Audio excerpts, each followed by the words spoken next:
మేము ఎంత అదృష్టవంతులమో ఈ వీడియోలో చెప్తాను. అలాగే ముందుగా విజయవాడ కనకదుర్గమ్మ అలంకారాన్ని చూడండి.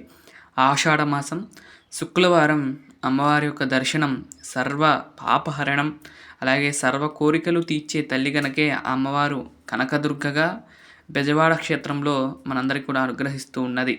అలాంటి అమ్మవారు మన శాంతి నిలయంలో కూడా వేంచేసి భక్తులందరినీ కూడా అనుగ్రహిస్తూ ఉన్నది. అలాంటి జగన్మాతను ఇక్కడ మీరు దర్శనం చేసుకుంటూ ఉన్నారు.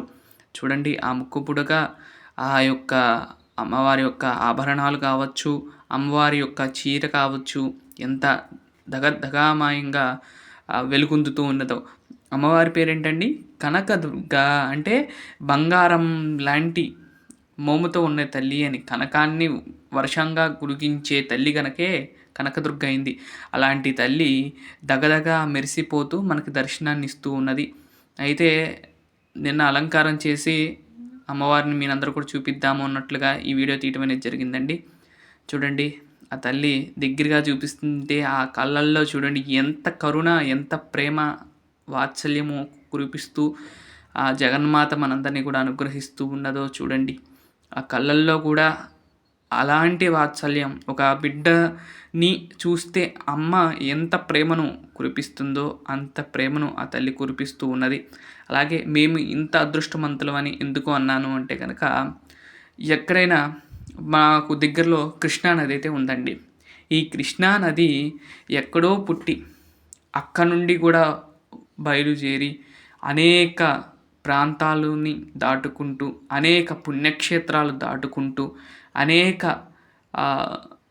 మనుషుల యొక్క జనాన్ని యొక్క పాపాన్ని తొలగిస్తూ తల్లి మా దగ్గరికి వచ్చేసరికి ఆ సముద్రంలో కలిసే ప్రాంతమే మా ప్రాంతం. ఆ తల్లి అక్కడి నుండి కూడా మా దగ్గర స్నానం చేస్తే అక్కడి నుండి కూడా ఎక్కడ మనం స్టార్టింగ్ నుండి చేసిన పుణ్యమంతా కూడా వస్తూ ఉన్నది.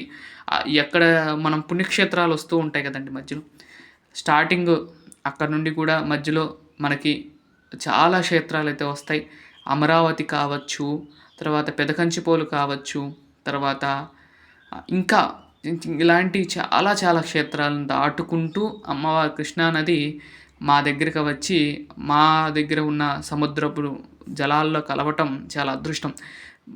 అలాగే పుష్కరాలప్పుడు కానీ ఏదైనా విశేషమైన రోజుల్లో కానీ కృష్ణానదిలో స్నానం చేయాలి అనుకుంటే మేము చక్కగా వెళ్ళిపోతాం. అయితే ఇక్కడ స్నానం చేయటం వల్ల, కృష్ణానదిలో స్నానం చేయటం వల్ల 3 పుణ్యాలు అయితే వస్తాయండి. మా ప్రాంతాలం చేయటం వల్ల మెయిన్ ఏంటంటే కనుక, ఒకటి పైన ఎగువ ఆలయాల నుండి వస్తాయి కాబట్టి ఆ అమ్మవార్ల యొక్క, స్వామివార్ల యొక్క ఆశీస్సులు తీసుకుంటూ వస్తున్నది అమ్మవారు. అలా అక్కడ ఇప్పుడు మేము విజయవాడలో స్నానం చేయలేదనుకోండి, స్నానం చేయడానికి వెళ్ళామనుకోండి, అక్కడ వరకే ఉంటుంది పుణ్యం. అలాగే ఎగువ నుండి వచ్చే నీళ్ళు వస్తూ ఉంటాయి. శ్రీశైలం, మరి ముఖ్యంగా శ్రీశైలం కావచ్చు, తెలంగాణలో కొన్ని రాష్ట్రాలు దాటుకుంటూ వస్తుంది ఈ కృష్ణానది. అంటే తెలంగాణలో కూడా కొన్ని ఆలయాలు కలుస్తాయి. అక్కడ నుండి వచ్చి ఆ కృష్ణమ్మ అన్ని నదుల్ని కలుపుకుంటూ, మధ్యలో 2-3 నదులను కలుపుకుంటూ తల్లి వచ్చి మా కృష్ణానది ఇక్కడికి వచ్చేసరికి సముద్రంలో కలుస్తున్నది. అది కూడా సముద్రం కలిసే చోటు కూడా మాకు ఒక 25-30 కిలోమీటర్ల లోపే ఉంటుందండి. అక్కడ కూడా అంశల దీవి అంటారు, అది కూడా మాకు దగ్గరగానే ఉంటుంది. అలాగే మాకు ఇంకా చెప్పాలి అంటే కనుక కృష్ణానది పెనుమూడు అండి, మాకు స్నానానికి వీలుగా ఉండేది పెనుమూడు వరకు కూడా సముద్రము పోటు అయితే వస్తుందంటండి మాకు. అంటే ఇక్కడ నుండే సముద్రము కొంచెం కలుస్తూ ఉంటుందని చెప్తారు. అందుకని మోరతోట అనే గ్రామంలో ఏంటంటే కనుక అక్కడ సముద్ర స్నానాలు చేస్తారు. విశేషంగా కార్తీక మాసంలో సముద్ర స్నానాలు చేయాలంటే 2 కలిసి వస్తాయని చెప్పి ఇక్కడే చేస్తారు. ఒక్కొక్కసారి ఏంటంటే పౌర్ణమి, అమావాస్య అలాంటి సమయాల్లో అయితే కృష్ణమ్మ వెనక్కి వస్తూ ఉంటుంది. అంటే సముద్రుడు తీసుకోడండి ఆ సమయాల్లో. ఆటో పోటో ఉంటుంది కదా, పోటో వచ్చినప్పుడు ఏంటంటే ఆ సముద్రుడు కృష్ణమ్మను వెనక నెట్టేస్తూ ఉంటాడు. మామూలప్పుడు మాత్రం ఎంత జలం వచ్చినా కూడా తీసుకుంటూ ఉంటారు. అదని చెప్తానండి, మా ప్రాంతాల్లో స్నానం చేస్తే మాకు అదృష్టమేమో అలా కలిగిందేమో. పైనుండి వచ్చే జలాలతో ఆ పైన ఉన్న క్షేత్రాల యొక్క పుణ్యమంతా వస్తూ ఉంటుంది ఆ నీళ్ళతో. ఆ నీళ్ళతో మేము స్నానం చేస్తున్నాము. మేము ఇప్పుడు ఇంట్లో వాడుకున్న నీళ్ళు కూడా కృష్ణానది నుండి వచ్చిందని కృష్ణానది మనం ఏమనుకుంటాం, నదులు పైనే పారుతున్నాయి అనుకుంటాం. కాదండి, ఆ గ్రౌండ్ లెవెల్లో కూడా పారుతూ ఉంటాయి. ఆ నీళ్ళతోనే మేము పానాలు చేస్తూ ఉంటాం. మా ప్రాంతాల్లో చాలా వరకు లైట్ తీపి నీళ్ళు అయితే చాలా తక్కువ ఉంటాయి, సవాకులుగా ఉంటాయి, అంటే కొంచెం తీపి అలా ఉంటాయి. ఎందుకంటే మేము శాంతం సముద్రం దగ్గరికి వచ్చేసాము, పక్కన ఉంటాం. అయితే మాకు ఇక్కడ నుండి పెనుమూడు ఒక 5-6 కిలోమీటర్లు ఉంటుందంటే, 5-6 కిలోమీటర్లు కూడా కాదు, 2-3 అంతే, 3 కిలోమీటర్లు వేసుకోండి, 3 కిలోమీటర్లు అంతే. సముద్రం కూడా దగ్గరే, అది కూడా ఒక 5-6 కిలోమీటర్లు ఉంటుంది, ఎక్కువ కొంచెం దగ్గరేను అది కూడా.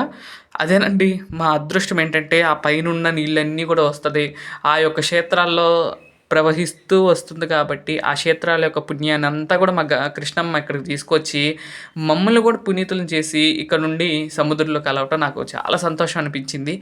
అలాంటి కృష్ణమ్మ విజయవాడలో భక్తులందరి పాపాలు కడిగి అక్కడ నుండి బయలుదేరి మళ్ళీ అక్కడ నుండి ఇట్లా వస్తూ మధ్యలో అందరి యొక్క పాపాలు ఇవన్నీ కూడా కొరుకుతూ అమ్మవారు అలా వచ్చి సముద్రంలో కలిసే చోటు ఇదేనండి.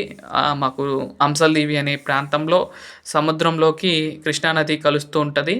చాలా అద్భుతమైన ప్రాంతం. అక్కడికి కార్తీక మాసంలో విశేషంగా వచ్చి స్నానపానాలు అయితే చేస్తూ ఉంటారు. చాలా ఆహ్లాదకరంగా ఉంటుందండి.